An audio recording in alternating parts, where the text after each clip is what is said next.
This is my daughter, and this is the wood she picked out for me to build her a console. Not just any wood, but maple and walnut. And she doesn't want me to do anything to it. She wants a rough cut console.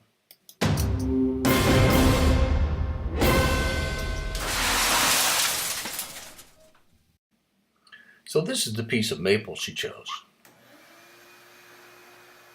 It has this live edge, or a rough cut, gnawed out section on it, and she wants to keep it. That's the part she wants to use. That's the part she liked the best.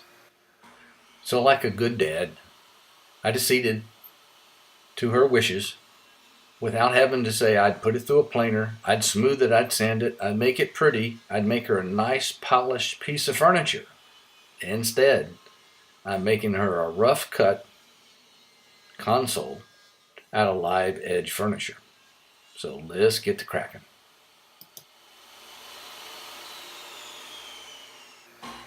This is one gnarly piece of walnut.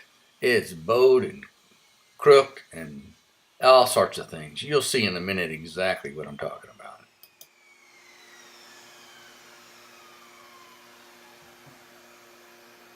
The center of this tree is right here.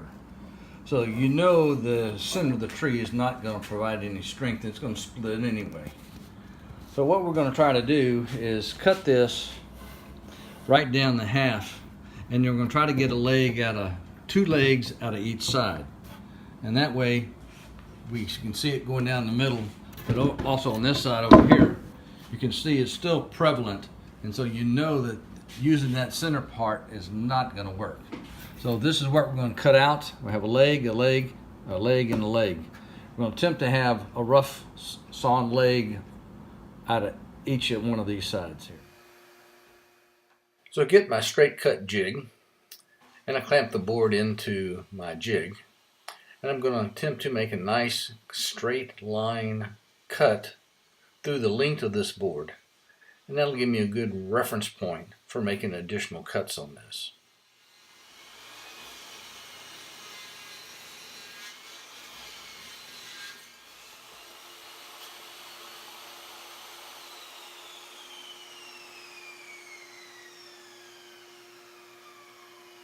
All right, now I have a straight edge. That was on my straight cut jig.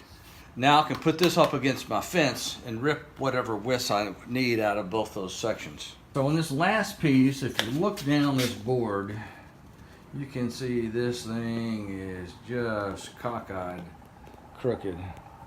And it's gonna give me trouble on the table saw. You can see that edge is not even touching here. So what I'm going to attempt to do is put it on my tapered jig. It'll be a little bit safer cutting it that way. This is a dangerous cut on table saw because that's not a flat surface. It's not flat there. And look at that edge there. How much that whole edge is up off the ground. But yet I've got this tension as much as it'll go. That's why you can't cut it on the table saw. So this straight cut jig will do the job.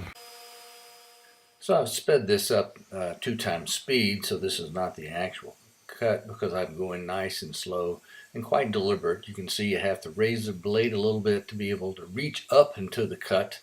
Didn't have it raised high enough, and just proceed through the cut in that fashion. Now I'm building the support system for the legs, and this is the cross members. It'll be on the end, and I'm just cutting some dowel joinery holes for this after using the brad points to locate the area to drill holes. So I'm attaching the cross member to the leg, which is clamped to the workbench. So we'll have 2 on each end for a total of 4 cross members. It's always a challenge working with rough sawn lumber. You can see the bow in these 2 pieces. These are going to be the end pieces for the rail, so I've decided I would take the 2 closest pieces at the top and put this wide bowed area down at the bottom as the end of the legs. We'll see how that works. Here's my rough sawn leg, and this is the face I want to join my end pieces on. So I put some dowel points in here, I'm gonna make sure I get it square to the corner. So I'll put my 1, 2, 3 blocks in here like this. Get my mallet ready.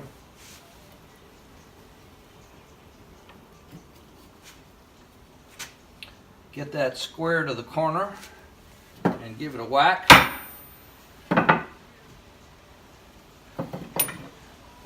Now I have my 2 dimples for my holes for my matching dowels. So let's get those drilled.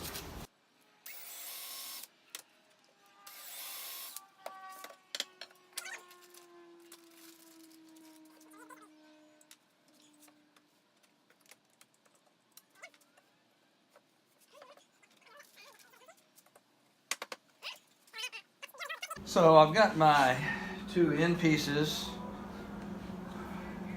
Now I'm drilling in this middle support area for the middle shelf, and I've got this clamped down, so I'm just going to drill through this into this center piece. I've done the other side.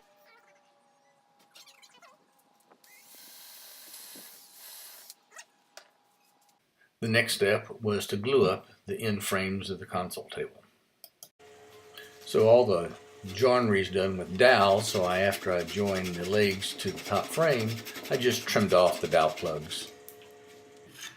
Then I took my block plane and chamfered over all of the sharp edges on the saw cut edges of all the boards. This made sure that no small hands would get cut in there. I later came in and did a very light sanding on the rough edge, just to remove any stray loose pieces on the rough sawing portion. Now my shelf pieces to attach into the frame, I'm going to put 1 dowel through the top into the frame on each end. So since I have this maple and the legs are out of walnut, I thought I'd make some walnut dowels. So let me show you how. So we got the first one cut right here. Now I'm going to make the second one. So I have this bit, it's called a plug cutter, CMT, Orange Tools. I'll put a link down below so you can find it.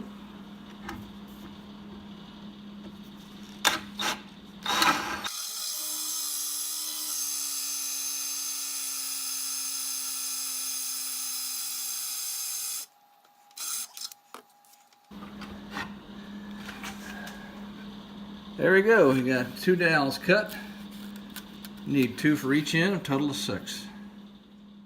So after cutting the dowels with the plug cutter, you just take your Japanese pole saw and just cut them out. Just easy, just slice down the edge of the board and they can just fall right into your hands.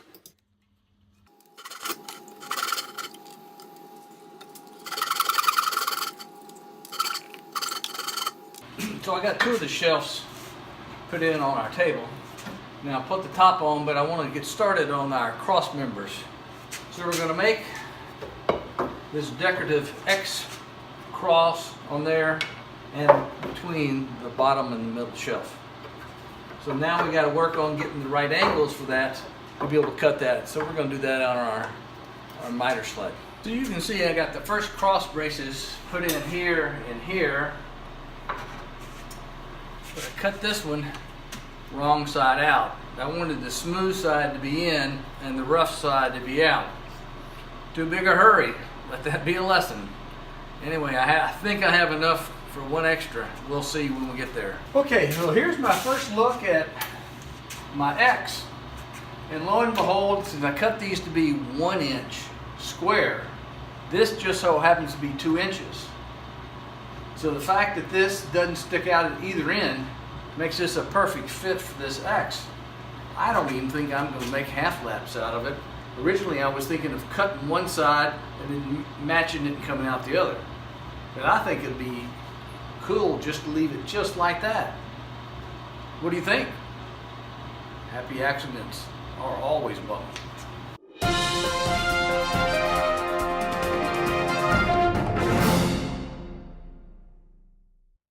Alright, the last thing I have to do for the top is to drill my dowel holes to have my decorative attachment dowels to go through the top into the top rails.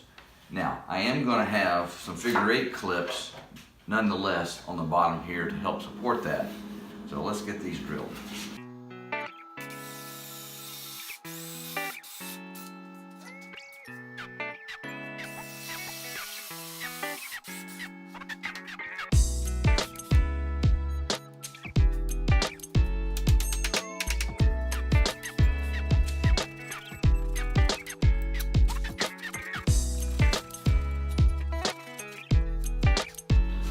For the final coat of clear satin.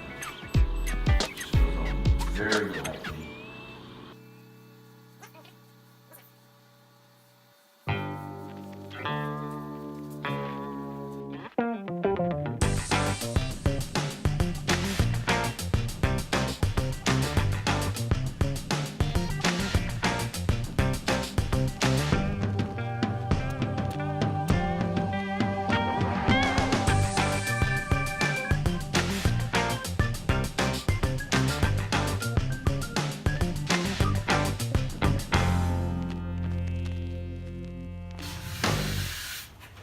There you go. Live edge, maple, got wormholes, got a little spalting in it, got rough sawn walnut legs and crosses.